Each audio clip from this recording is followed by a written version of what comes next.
The fog rolled low through the pine forest, swallowing sound and color until the world was reduced to wet earth and shadows. Dr. Elias Harrow had been to this part of the Oregon wilderness before, though never so far from the road. His journals contained meticulous notes about the region's history, and none of them mentioned a cemetery here. Yet the 5 young hikers who found it swore it was real, and Elias, driven by both professional curiosity and a growing unease, agreed to see for himself. It lay in a clearing as if the forest had grown around it reluctantly. Tilted stones jutted from the moss like crooked teeth, their inscriptions worn down to illegible scars. The air carried that strange density Elias associated with rooms before a thunderstorm, charged, oppressive. He noticed how each friend moved differently here. Daniel, the loudest of them, spoke less. Grace avoided looking at the ground, and Thomas lingered near the largest headstone as though drawn to it. Halfway across the clearing, Grace let out a brittle laugh. "It's just old stones," she said, but Elias heard the tremor in her voice. Then her boot scraped against something hard. They brushed away the moss to reveal a lid of darkened wood half buried beneath the soil. The size was unmistakable, too small for an adult, too long for a box. Elias crouched and ran his hand over the surface. The wood was cold, impossibly so, and he felt an odd vibration through his palm like a faint hum. "We shouldn't open it," he murmured, but Daniel had already slipped his fingers beneath the edge. The lid groaned upward, revealing the object inside. It was a mirror, though its silver had dulled to a heavy gray. No matter where they stood, no face appeared in it, only the trees behind them, swaying faintly as if in a wind that did not touch their skin. Grace gasped and stepped back. "It's not reflecting us," she said, voice barely above a whisper. Elias leaned closer, the fine hairs on his arms lifting. He had read about ritual mirrors in old folklore, tools for speaking to the dead, but this was different. Then Thomas reached out. His fingertips grazed the glass, and the reflection shifted. Not into his face, but into something darker. Children, pale and still, standing in rows among the headstones. Their eyes were black hollows, their mouths unmoving. Daniel swore, stumbling away, but Thomas didn't. His expression went slack, as though something behind the glass had taken hold of him. "Step back," Elias barked, grabbing his arm. Thomas blinked hard, as if waking from a dream, and pulled away, but his gaze kept drifting to the mirror. "They're asking for help," he said softly. "They can't leave until someone takes their place." The words chilled Elias more than the air. The others began speaking over each other, fear making their voices sharp, urgent. But beneath the noise, Elias heard it, a faint whisper threading through the fog, impossible to locate. It was not the wind. The whisper grew louder, shaping itself into something almost like a child's voice, pleading. The forest around them seemed to tighten, the shadows thickening between the trees. Elias realized with sudden clarity that the cemetery was not abandoned. It had been waiting. Daniel's voice cut through the moment, low and tight. "We're not alone out here." Elias turned toward him, heart pounding, but Daniel was not looking at the group. His eyes were fixed on something just beyond the tree line, where the fog swirled unnaturally and the shape of a small figure began to form. But Daniel was not looking at the group. His gaze was fixed on that small, still figure in the fog, its edges wavering as if it were drawn from smoke. The others turned slowly, as if some instinct warned them that sudden movement might draw it closer. Elias felt the cold deepen in his bones. He'd studied enough accounts of spectral phenomena to know that the most dangerous ones rarely appeared in full form. They emerged piecemeal, coaxing the living closer until retreat was no longer possible. The figure did not move. It only stood there, head slightly bowed, hands at its sides. From this distance, Elias could not tell if it was a boy or girl. What he could tell was that the forest was utterly silent now, as if every bird and insect had been chased away. Grace's breathing quickened. "Is that "One of them," she whispered, not daring to say child. Daniel took a half step forward. "It's alone," he said. His tone held a strange softness, like a man speaking to a stray animal. Elias shot out a hand, catching his sleeve. "That's how they want you to think," he said. "Nothing here is alone." Before anyone could stop him, Thomas moved toward the figure. His steps were slow, as if drawn along a thread. The fog curled around his legs, and Elias thought, though he couldn't be sure, that it thickened where Thomas walked, as if swallowing his outline. The figure lifted its head. It had no eyes, only smooth, pale skin where they should have been. Grace let out a muffled cry. Daniel swore under his breath, but Thomas kept walking until he was only a few feet away. Elias could barely hear the words, but he caught fragments. "I can help. I'll come." Then the figure reached out a small white hand. Thomas hesitated only a moment before touching it. The fog surged upward, wrapping around them both like a shroud, and in an instant, Thomas was gone. The space where they had stood was empty, the mist dispersing in slow, lazy coils. Grace clapped her hands over her mouth, her eyes wide with shock. Daniel turned in a frantic circle. "Where the hell? Thomas!" His voice vanished into the trees. No echo, no answer. Elias felt his stomach twist. He'd read of such vanishings before. Reports buried in old archives, dismissed as superstition or hysteria. The details varied, but one truth remained constant. Those who went willingly into the fog rarely came back.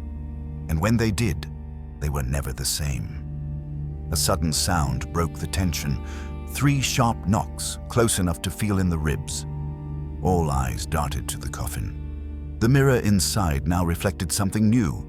A long, narrow corridor lined with open doorways, receding into darkness. In the distance, a faint shape moved, unsteady but purposeful. Daniel's voice cracked. "That's Thomas." He was right. The shape had Thomas's height, his gait, but as it drew nearer, Elias felt the wrongness in it. Thomas's head turned at an unnatural angle, his steps mechanical. The eyes, when they lifted toward the glass, were pure black. Grace stumbled backward. "That's not him." The image in the mirror leaned forward, pressing both hands to the glass. For a moment, Elias thought it might break through, but instead it simply stared, its lips curling into something that could not be called a smile. Daniel's hands balled into fists. "We have to get him out." Elias met his gaze, seeing in it the same fear he felt himself, fear sharpened by the knowledge that whatever they pulled back might not be the friend they'd lost. And yet the mirror seemed to pulse now, as if waiting for their decision. "It's already here," Elias said quietly.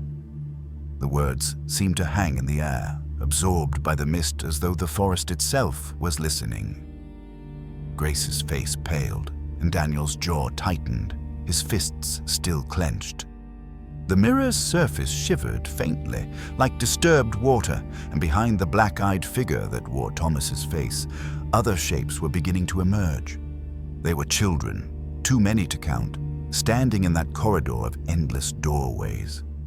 Some were missing pieces of themselves, an arm, a shadow, a reflection. Others were intact but still, their eyes carrying the same obsidian void.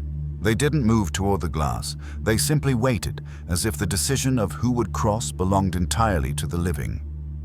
Grace shook her head violently. "We're not touching it," she said, stepping back from the coffin. "Whatever that is, it's not him. We can't bring it here."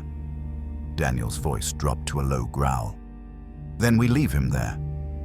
He looked to Elias for support, but the doctor was staring into the mirror, his mind turning over the layers of danger.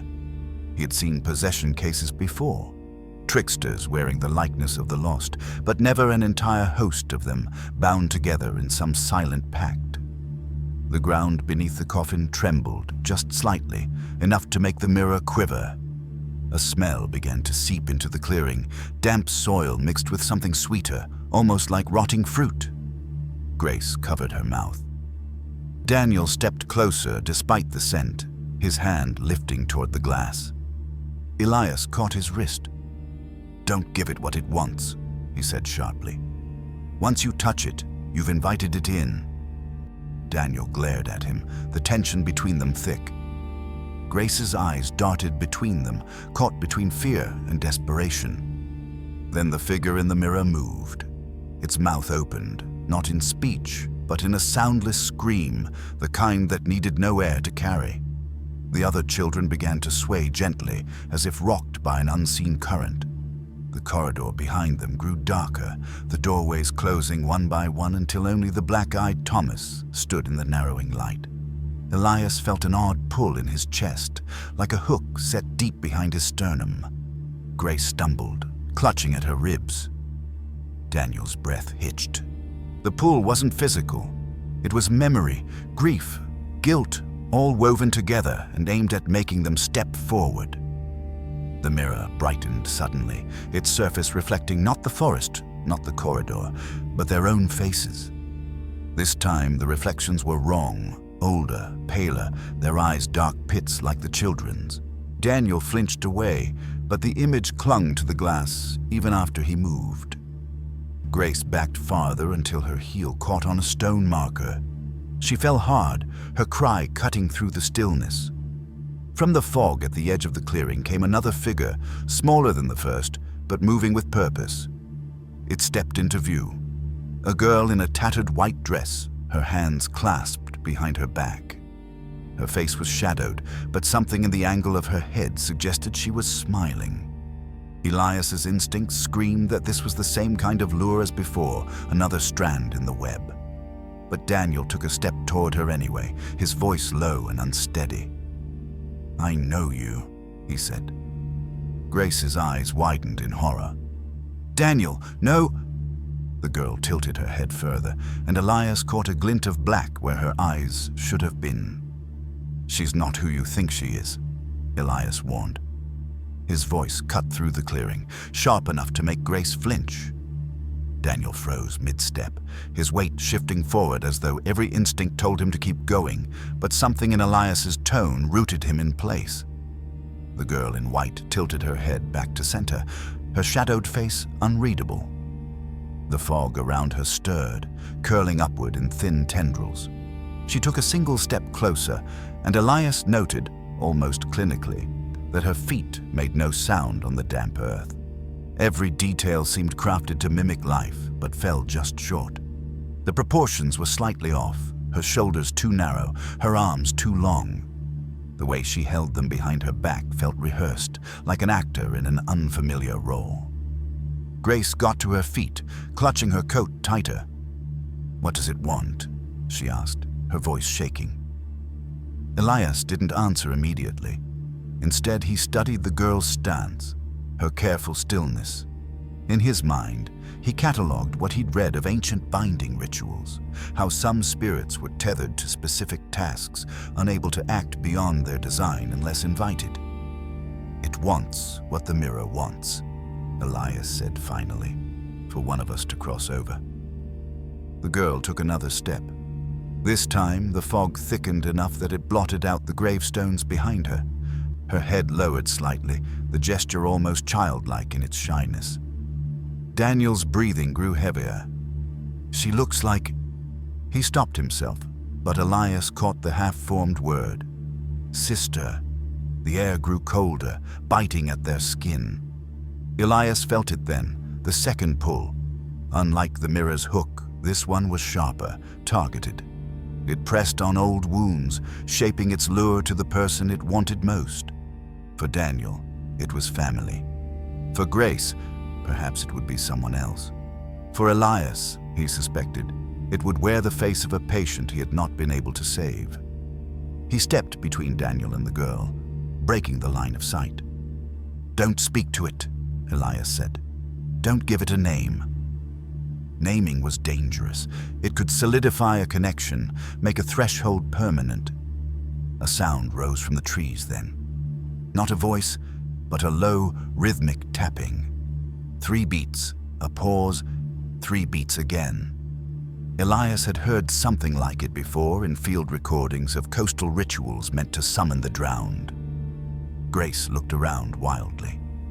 Where is that coming from? Daniel tried to peer around Elias. The girl was closer now, the fog parting just enough to show more of her face. Pale skin stretched too tight over her cheekbones. Her lips were thin and colorless, yet when they moved, no sound came. Elias felt a cold prickle run up his spine. She was mouthing something, but he could not read the words.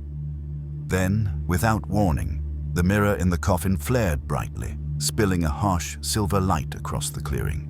The reflection now showed not the corridor, but the girl herself, standing directly behind them, her hands no longer hidden.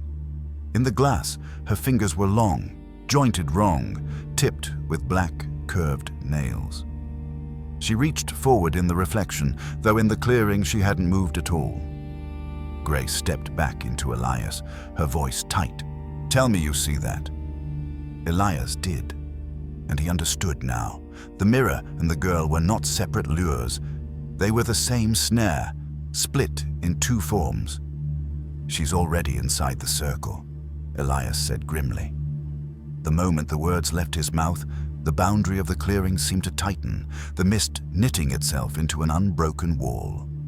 Grace's sharp inhale echoed too loudly in the silence, while Daniel's gaze darted between the girl and the coffin as if looking for some crack in the trap. Elias knew what it meant when something breached a circle without invitation. It wasn't simply a ghost wandering into their midst, it was the mark of a ritual inverted, a lock picked from the inside. Whoever had bound this place had not intended for the binding to hold forever. He wondered, fleetingly, if that was by design. The girl in white took another step forward, but this time her movement seemed almost tentative. She no longer carried the same hypnotic pull. Elias recognized this too. Predators sometimes feigned vulnerability to test the prey's approach, but her eyes, if they could still be called eyes, remained black pools, unwavering. Daniel broke the standoff. "If she's in the circle already, then maybe she can be pushed out," he said, voice tight. "No," Elias answered, more sharply than intended. "If we try to force her out, we might break the containment entirely, and if that happens..." He didn't finish. Some truths, spoken aloud, gave the thing listening more power. Grace wrapped her arms around herself. "So we're just supposed to wait? Watch her walk closer until..." She trailed off, but the dread in her voice completed the thought. The tapping sound returned. 3 beats, pause, 3 beats. This time it came from beneath their feet. The ground seemed to pulse faintly in time with it. The girl's head turned slightly toward the sound, like a marionette following a tug on its strings. Elias crouched and brushed his fingers against the mossy soil. It was warmer now, almost fever-hot. He pulled his hand back quickly. Heat from the ground in a place like this was never natural. Daniel moved a step toward the coffin. "If this is all about the mirror, then maybe we close it, turn it over, bury it, smash it." "You smash it," Elias interrupted, "and you could give it the doorway it's waiting for." His voice softened, but his eyes stayed locked on the girl. "We need to find the lock before we touch the key." Grace swallowed hard. "And what's the lock?" The girl's lips moved again, silent, forming shapes Elias still couldn't read. But in the mirror's reflection, the movement was different, clearer, more deliberate. Elias turned his head slightly, reading the reversed image in the glass. 2 words formed slowly. "Take place." Daniel caught it too. "Take place? What does that even..." He stopped, eyes widening. "She means someone has to take her place in there." The temperature in the clearing dropped sharply, their breaths now visible in the air. Elias's mind raced. This was a hostage exchange dressed as a rescue, a trap meant to feed on compassion. Every instinct told him they couldn't let anyone make that trade. And yet, he knew the longer they stood there, the more the idea would start to feel inevitable. The girl took another slow step. The fog rose to her waist now, hiding the ground. Behind her, in the wall of mist, faint outlines began to press forward. More figures, more children, waiting for someone to open the way. "She's not alone anymore," Elias said quietly. The words seemed to draw the air tighter, as if even the mist was listening. Beyond the girl, the silhouettes in the fog shifted, their edges trembling like candle flames in a draught. One by one, they stepped forward into clearer view. Children, each with that same absence of eyes, their movements stiff but deliberate. Grace backed away until her shoulder hit a leaning gravestone. "There's more of them," she whispered, voice breaking. Daniel clenched his jaw, his hands curling into fists, though Elias knew it was a meaningless gesture here. Physical defiance meant nothing against what they faced. The girl in white stopped her slow advance and turned her head toward the growing crowd behind her. It was almost a glance of acknowledgement, as if she were the appointed envoy of the group. Elias felt an icy understanding settle in his mind. The offer wasn't just hers, it belonged to all of them. One would step in so the rest could remain here, bound but waiting. The trade wasn't for escape, it was for balance. Daniel's voice was low, taut with frustration. "We can't just stand here. If they're already in the circle, maybe it doesn't matter what we do. Maybe the thing's broken." Elias shook his head slowly. "The circle isn't broken, it's being expanded." The idea chilled him further as he spoke it. "They're making room for us." The mirror's surface rippled and the corridor returned. This time, the farthest door stood wide open, spilling a sickly, golden light onto the warped floorboards. In that doorway stood Thomas, or what wore his shape, watching them. He raised one hand in a beckoning gesture. Grace's breath hitched. "If he's in there, we could pull him out?" Elias cut in, his tone hard. "And what would you bring with him?" He had seen it before in other forms. Patients who came back from the brink carrying something unseen, something that spread in their families, their homes, their dreams. The tapping began again, but not from the ground this time. It came from within the coffin, just beneath the mirror, each knock muffled and deliberate. Elias took a step closer, leaning in, and for the first time noticed faint symbols carved into the wood around the frame. They were shallow and irregular, as though made with a shaking hand, but he recognized fragments of an old protective script. Unfinished, interrupted. "They tried to bind it here," Elias murmured, "but they never finished the work." The girl's voice came then, not in the air, but inside their skulls, threaded through their own thoughts. "One of you, only one." Then it stops. Grace clamped her hands over her ears. Daniel stepped forward as if to argue, but Elias could see the war in his eyes. Part of him believed the promise. That was how it worked. It didn't need to convince them all, just one. The mist thickened until the edge of the clearing was gone entirely. They stood in a world of white and shadow, with the girl, the children, and the coffin the only anchors of form.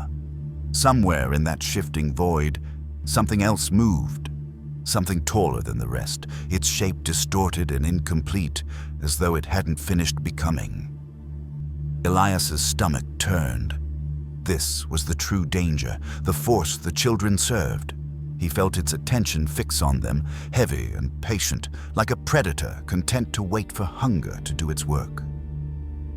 "It's watching us now," Elias said. The moment he spoke, the mist seemed to still, as though holding its breath. Grace's eyes darted to the fog's shifting edges, but there was nothing to see. Nothing except the faint, unnatural pressure that crawled over the skin like static. Daniel swallowed hard, scanning the clearing with quick, jerky movements, the way a man checks dark corners he already knows are occupied. Elias felt the weight of it, an intelligence vast enough to make their thoughts feel small, rearranged. He knew that when predators watched, it wasn't always to hunt immediately. Sometimes it was to study, to measure. And this one had all the time in the world.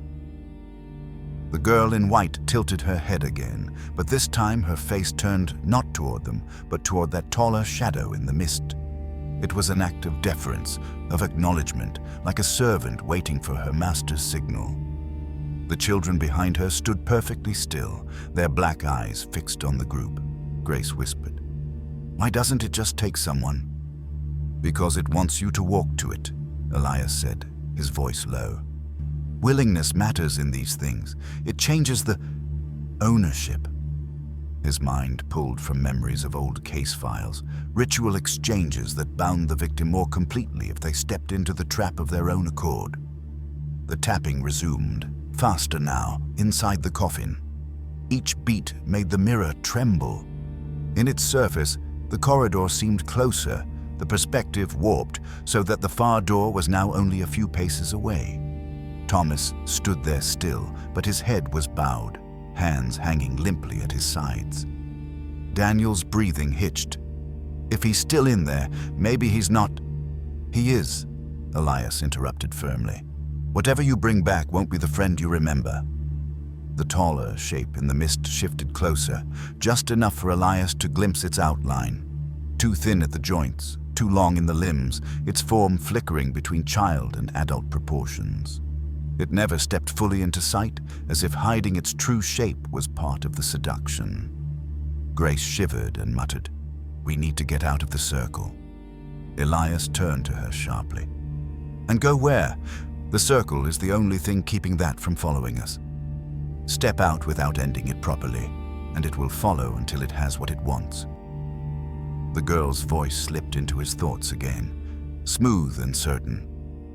"One of you. One, and the rest walk free."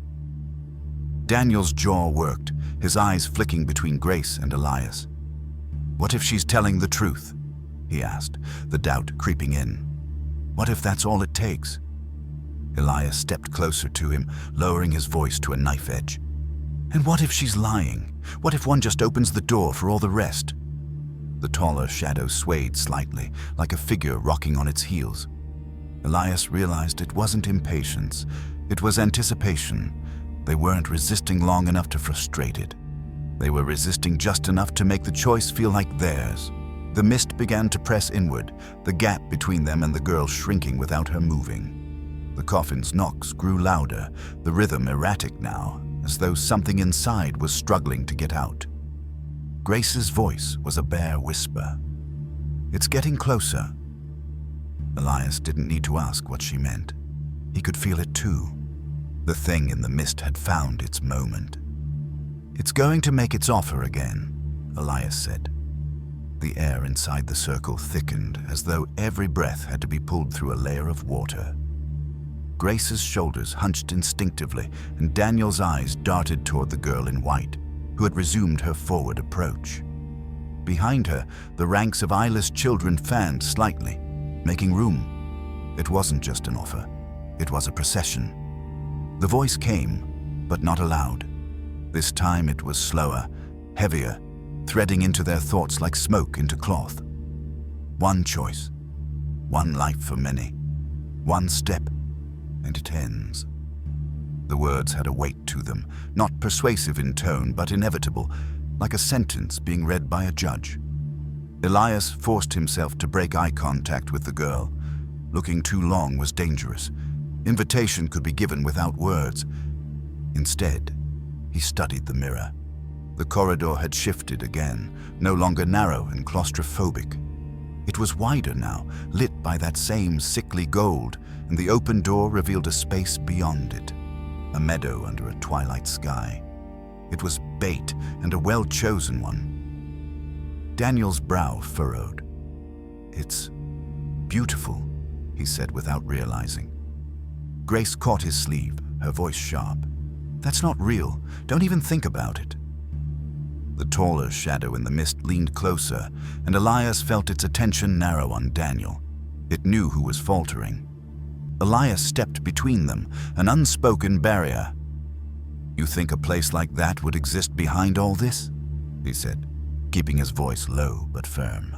"It's the same trick they've been using since the first story of the afterlife. Give the dying a vision worth walking into." The ground beneath them gave a muted crack, the soil splintering in a ring around the coffin. The unfinished carvings Elias had seen earlier seemed to darken, as though ink had seeped into them from within the wood. A line of symbols lit faintly, not with warmth, but with a dull, ash-colored glow. He recognized the pattern now, not just a binding, but a gate. The carvings were meant to be completed only when a chosen soul was ready to pass through. Whoever had started it had stopped halfway, perhaps unwilling to finish the bargain. Grace's hands tightened into fists. So we can't break it, can't leave it, and can't trade. Then what? Just stay here until it gets bored? It doesn't get bored, Elias said. It waits. It's older than boredom. His voice lowered further. But old things make mistakes when they think they've already won. The girl stopped just a few feet away now, the fog swirling lazily at her knees. In the mirror's reflection, she was smiling, wide and impossibly sharp. The corridor's light pulsed like a heartbeat. Daniel's jaw worked, his breath uneven. Elias could see it happening, the slow erosion of resistance. That was the real danger, not the lunge, not the chase, but the surrender. Then, without warning, the coffin's lid slammed shut with a force that shook the clearing. The sound was final, almost triumphant. When Elias glanced back at the mirror, its surface was dark, reflecting nothing at all. Grace took a shaky step backward. What does that mean? Elias didn't answer immediately, because the truth that clawed its way into his mind was worse than anything he'd considered. The deal had already been made, and none of them had spoken a word. "It's already chosen," Elias said. The words fell into the cold air like a stone into still water, sending invisible ripples through the clearing. Grace's breath hitched audibly, and Daniel's head snapped toward him. "Chosen who?" His voice was sharp, urgent, but beneath it was something else. Fear of an answer he already suspected. Elias didn't look at him.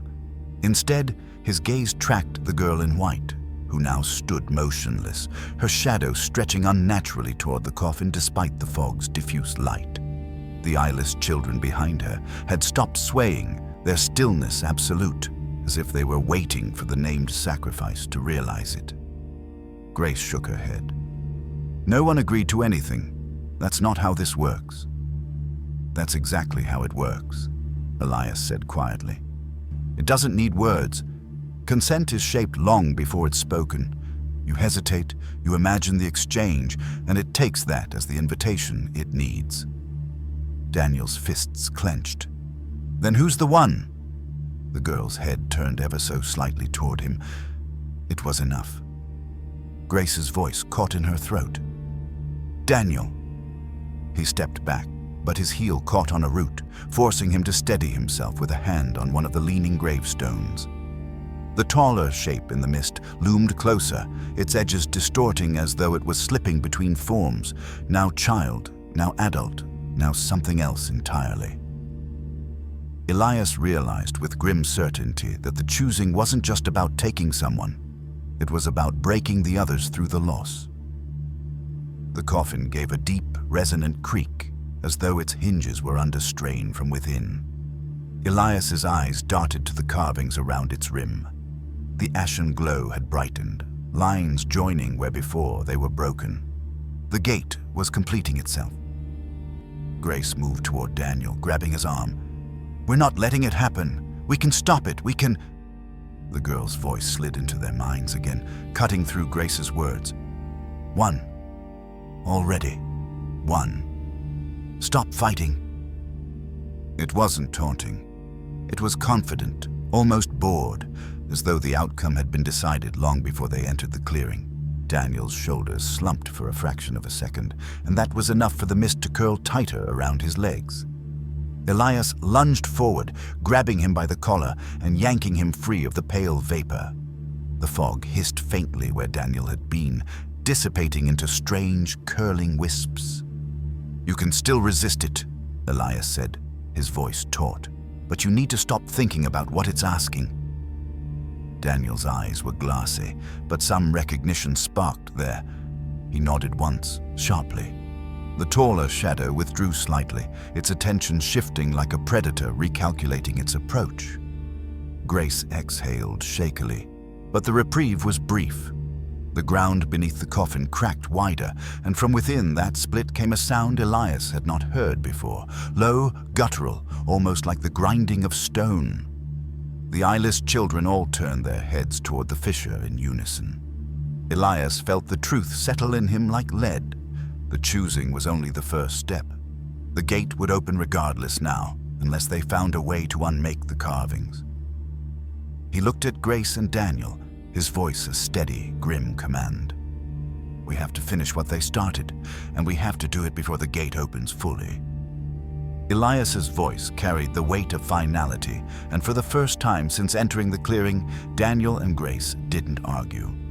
The sound from the fissure deepened, vibrating through the ground, a pressure that made the air taste like metal. Grace's gaze darted to the half-complete carvings around the coffin. How? You said if we break it, it could open the way. We're not breaking it, Elias replied, crouching beside the coffin. We're completing it, but correctly. Whoever carved these stopped halfway, maybe because they realized what they'd agreed to. If we finish them with the right alterations, we can close it instead of sealing the bargain. The girl in white tilted her head. Watching him, the eyeless children didn't move, but the taller shadow swayed again, slow and deliberate. Elias could feel its focus sharpening on him now, like it had identified the one piece of the puzzle it couldn't control. Daniel crouched beside him. You know how to finish it.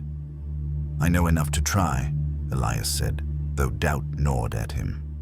He reached into his coat, pulling out a small folding blade, the only tool sharp enough to cut into the ancient wood. He set the tip to the first broken line. The reaction was immediate. The girl stepped forward and the fog surged at the circle's edges, pressing inward as if to smother them. Grace stood between Elias and the girl, her body taut, eyes locked on the figure's slow approach. Just do it, she hissed over her shoulder. Elias carved quickly, his mind tracing the counter-sigils he'd learned years ago in a case involving a bound mirror in Appalachia. That binding had been cruder, but the principle was the same. Redirect the tether inward, forcing it to collapse. Each cut released a faint hiss from the coffin, like steam escaping a sealed chamber. The taller shadow in the mist drew closer, now towering fully above the girl. It was beginning to lose patience. Elias felt the shift in the air, the moment a predator stops watching and decides to strike. The fissure in the ground widened further, a hot draft rushing up from below. The smell was overpowering now, sweet rot laced with something coppery. Daniel gagged but held his position beside Elias, ready to pull him back if the fog reached too far. The girl's lips moved again, and this time Elias understood the words, though they weren't spoken aloud. You cannot take back a choice already made. His blade slipped for a fraction of a second, cutting a shallow gouge outside the intended line. The coffin groaned, and the mirror inside flickered to life for an instant, showing not the corridor but the clearing itself. Except there, Grace and Daniel stood alone, and Elias was nowhere in sight. Grace's voice cracked. Elias, hurry! He forced his focus back to the carvings, completing the last countermark with a swift, precise motion. The glow in the wood faltered, the lines dimming to near black. For a moment, the clearing held utterly still, as if frozen between two possible outcomes. Then the taller shadow bent low, its faceless head nearly touching the circle. Elias knew it was the last warning before it acted. We need one final cut, he said, and it has to be from inside the gate. The words hung heavy, and for a moment no one moved. Grace's eyes widened. Inside? Elias, you've seen what's in there. I have, Elias cut in. And that's why it has to be me. Daniel shook his head instantly. No, you're the only one who understands how to close it. If you don't make it back... If I don't, Elias interrupted again, then one of you will have a chance to run while it's focused on me. His voice was steady, but inside he felt the weight of the decision sink deep, like stepping into cold water.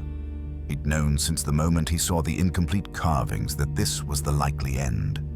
The gate demanded an internal severing, a cut from within to collapse its structure.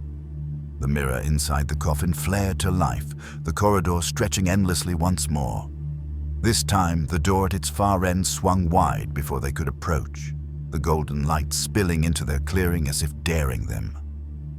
The girl in white stepped aside, and the taller shadow loomed above her, its elongated limbs curling slightly like an insect preparing to strike.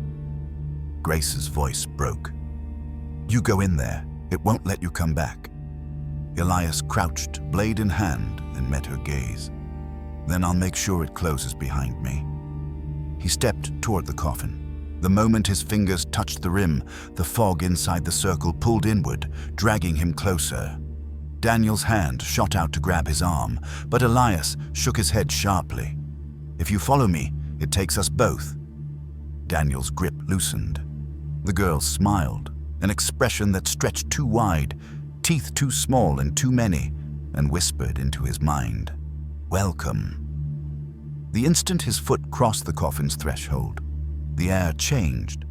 The scent of earth and rot vanished, replaced by something sterile and sharp, like metal cooled in shadow. He stood in the corridor now, its floorboards groaning faintly under his weight. The door behind him slammed shut without touch, cutting off the view of Grace and Daniel. Ahead, the golden-lit doorway waited, but between him and it were rows of the eyeless children, standing perfectly still, their heads turning slowly to follow him. The taller shadow was not here. It didn't need to be. This was its body, its breath, its heartbeat. Elias walked carefully, blade ready. Every step seemed longer than the last, as though the boards stretched beneath him. The children did not move, but their presence pressed in, narrowing the space until the air felt thin. He reached the doorway and saw what lay beyond. Not the meadow from before, but the same clearing, empty of fog, the coffin gone. A trick of reflection. The carvings he'd worked on outside were here too, mirrored perfectly in the frame of the door, except for one broken line. The final cut. Elias lifted the blade, but his hand trembled. The children were closer now, their bare feet silent, their black eyes fixed on the movement of his arm. From somewhere unseen, the girl's voice whispered in his ear, "Cut it, and you stay forever." His grip tightened. There was no more time to think. He drove the blade into the last line. The effect was immediate, like cutting a living vein. The frame around the door shuddered, splintering with a sound that was both wood and bone. A rush of cold slammed into Elias, driving the breath from his lungs. The golden light beyond the doorway flared once, then collapsed inward, pulling shadows like water down a drain. The eyeless children shrieked, not with voices, but with the grinding echo of boards twisting under immense weight. Their heads snapped toward him in unison, black eyes widening to bottomless pits. They began to move, their steps suddenly fast, deliberate, closing the distance with unnatural precision.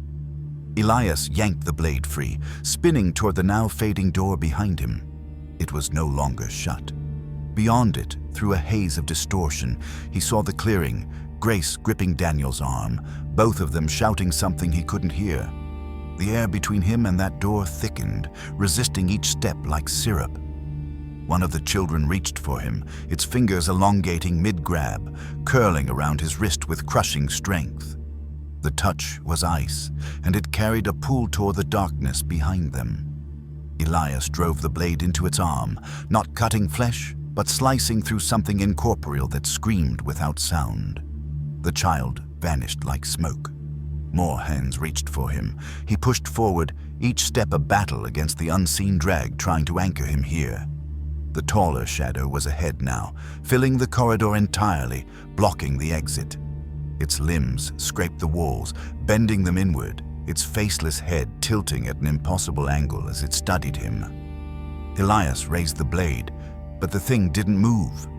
Instead, It leaned down, close enough that the absence where its face should have been pressed into his vision. The girl's voice whispered again, "Stay, and it all stops. Leave, and we follow." For a fraction of a second, he almost believed her. The exhaustion, the weight of the fight. It would be so simple to let it end here. But then he thought of Grace's trembling voice, Daniel's stubborn defiance, and every patient's eyes he had seen cloud with the resignation of the lost. "No," Elias said. With all the strength left in him, he shoved forward, slamming the blade into the frame where the door's threshold met the floor. The splintering was deafening. The shadow screamed, soundless yet vibrating through every bone, recoiling as the doorway burst wide. Elias fell through, hitting the ground hard.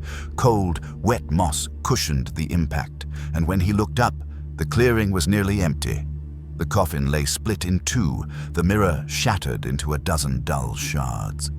The fog was retreating, unraveling into the trees. Grace was at his side in an instant, Daniel close behind. "Elias, are you?"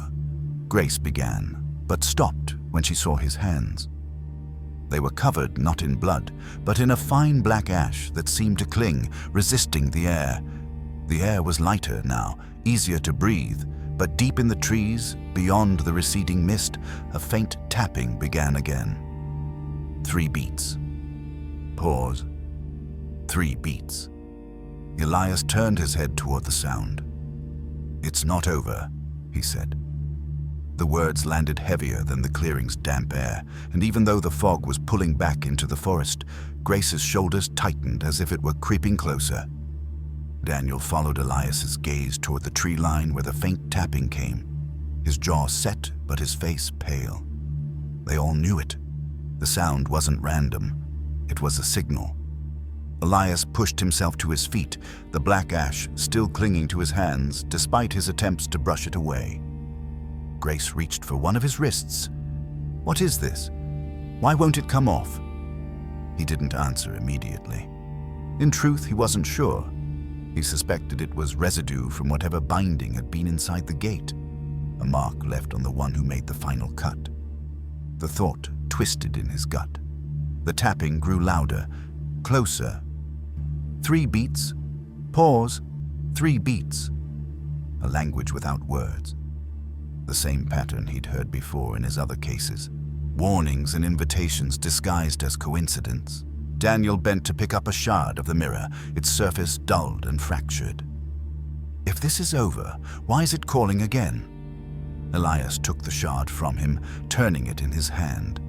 For a split second, the surface caught light that wasn't from the gray sky. In it, he saw a sliver of the corridor, empty, but with the last door still standing open. He dropped it quickly, the shard landing silently in the moss. "Because gates don't stay closed on their own," Elias said. They didn't get to discuss it further. The fog at the far edge of the clearing swelled inward again, but this time it didn't roll like smoke. It flowed in purposeful streams, snaking between the gravestones until it began to coil around their ankles. The air chilled so quickly their breaths turned visible in seconds.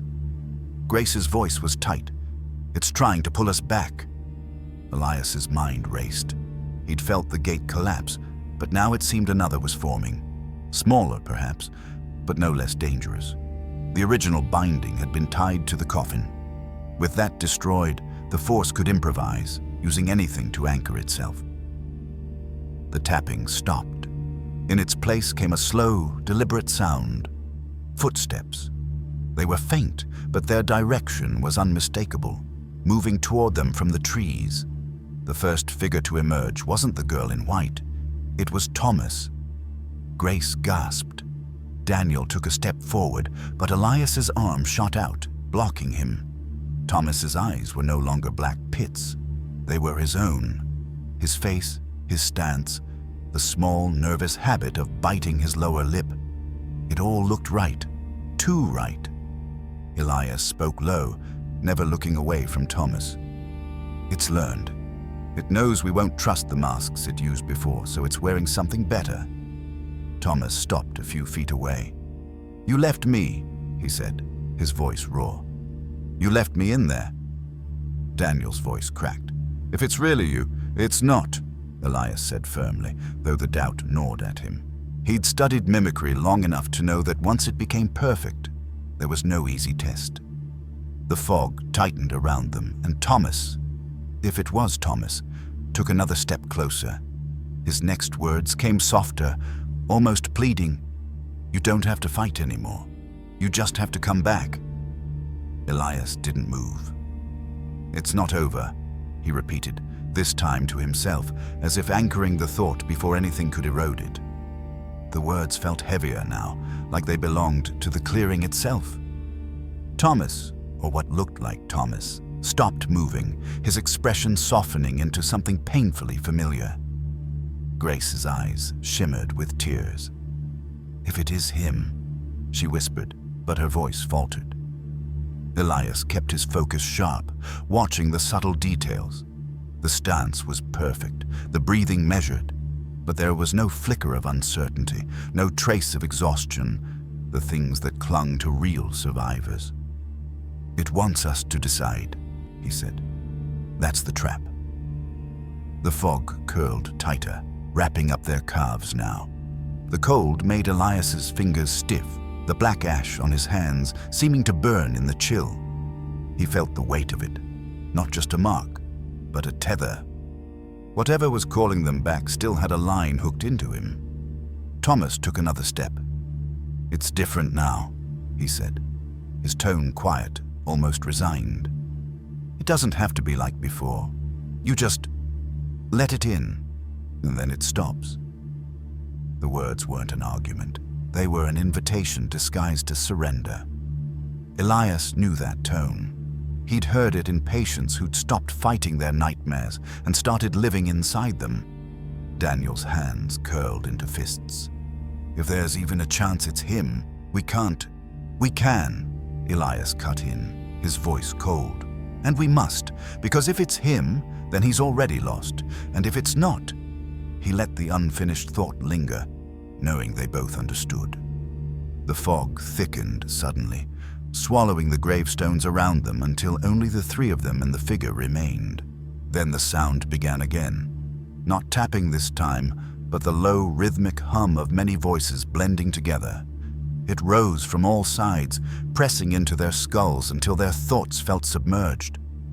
Elias felt the tether in his hands tighten, pulling, not physically, but in the way a tide pulls at the sand. The ash on his skin began to shift, curling in faint patterns. Grace's eyes widened. "Elias, it's using you." He glanced down. The marks were forming the same symbols from the coffin's carvings, only now they were complete. The realization hit like a blow. The gate hadn't been destroyed. It had been moved into him. The humming grew louder. Thomas smiled faintly, and in that moment, the perfection cracked, too smooth, too knowing. Elias seized the fracture. "It's not you," he said, stepping forward. "You're just the mouth it's using." The smile didn't fade. "Mouths speak, gates open." Elias reached into his coat for the blade. "And gates close." He lunged, not at the figure, but at his own palm, slicing deep into the marks. The reaction was immediate. The fog recoiled, the hum splintering into jagged, discordant echoes. Thomas's form wavered, dissolving into smoke that tore apart in the windless air. But as the fog retreated, Elias staggered. The ash was gone from his skin, but something colder had taken its place, threading beneath the surface. Grace caught him as his knees buckled. "Tell me it's over," she said. Elias met her eyes, his own darker now than they had been before. "It's not over," he whispered. The sound of it seemed to ripple through the clearing, as if the trees themselves leaned in to listen. Grace's grip on his arm tightened, but she didn't speak. Daniel, still scanning the fog's edges, looked back at Elias with a mixture of worry and suspicion, as if trying to decide whether the man standing before them was still entirely himself.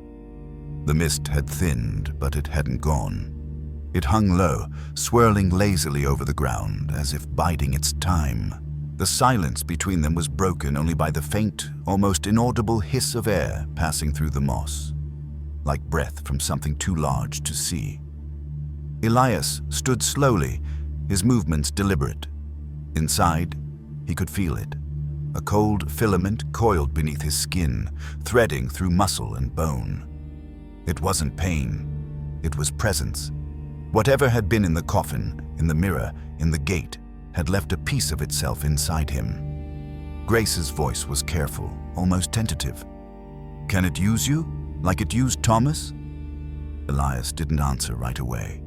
He thought of the girl in white, the black-eyed children, the taller shadow that never fully showed its shape. He thought of their patience, their endless waiting. "If it can," he said finally, "then it's waiting for the right moment, and if it can't, it'll try to make one." Daniel stepped closer, his face set. "Then we burn this place. Every stone, every root, everything it touched." Elias shook his head. "Fire won't change what's underneath. This ground was chosen for a reason. Burn it, and you feed it." They fell into uneasy silence, the three of them standing amid the broken coffin and scattered shards of mirror. The air felt lighter, but it wasn't the relief of safety, more like the brief calm before a storm reforms on the horizon. From deep in the forest came the faint tapping again. 3 beats. Pause. 3 beats. It was distant this time, yet clear, carrying through the stillness like a private signal. Elias turned toward it without meaning to, his body responding before his mind could object. Grace noticed. "Elias," she warned. He forced himself to look away, but the pull was there. Subtle, patient, certain. Whatever had retreated wasn't gone. It was watching, adjusting. A low wind moved through the clearing, bending the grass and whispering against the gravestones.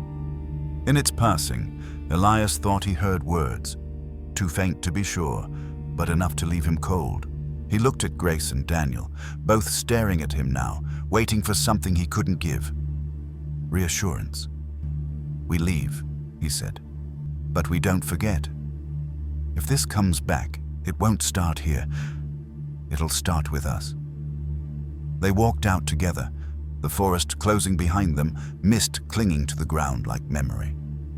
Each step away felt heavier, as though the place resisted their departure in silence. When they finally broke through to the road, the air was warmer, the sky brighter, but Elias didn't look back. Even without seeing it, he knew the clearing was still there. The stones, the coffin's remains, the unfinished business, and somewhere in the dark between the trees, the tapping would start again. The events of that day would remain unspoken between them for years, but each would carry its mark in a different way. Daniel in restless dreams, Grace in a constant, watchful unease.